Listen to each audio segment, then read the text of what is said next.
Fencing. I've stayed with this sport for 7 years. But I didn't start as an athlete.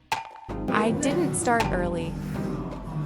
I used to work in an office. Back then, fencing was just a hobby. Now it's my career. In Korea, becoming a coach or a referee without an elite background is rare. I chose an uncommon path, and it came with constant pressure. I had to prove myself again and again. It started with a trial class at a fencing club near my office. I fell in love with fencing almost immediately. Life as an office worker in Seoul was tough, but when I fenced, I felt alive. I fenced every single day. Improving my fencing wasn't easy. I cried a lot. Back then, there was less information than now. I had to figure things out on my own. It hurt when things didn't go my way, but I never wanted to quit. If you stay with a sport long enough, you will face a difficult phase. But if you push through it and start to feel yourself improve, that feeling stays with you. Not just in sports, but in life. I went through that process many times, and at some point, people started saying, "You're really good." That was the moment. I finally stopped pretending to be strong.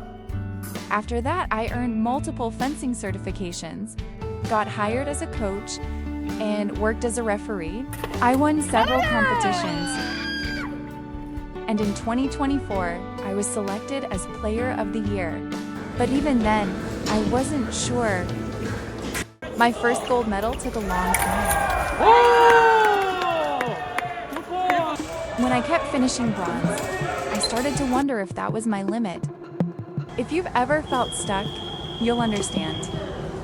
But I kept going, and then an opportunity came. At the same time, because there was no one quite like me before. Those questions made me shrink inside. What if I don't win medals? Will my students still respect me? The pressure never really stopped. And physically, minor injuries were always there. And because this was my job, resting wasn't really an option. Because I wanted to prove my skills. I wanted to prove I could be a good coach. Even during my holidays, I focused on training and exams. And still, I have many unanswered questions. But I traveled, I met people, and something shifted.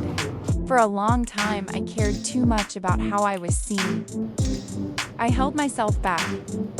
I made myself smaller, but not anymore. Now, I want to walk my own path, at my own pace, in my own direction.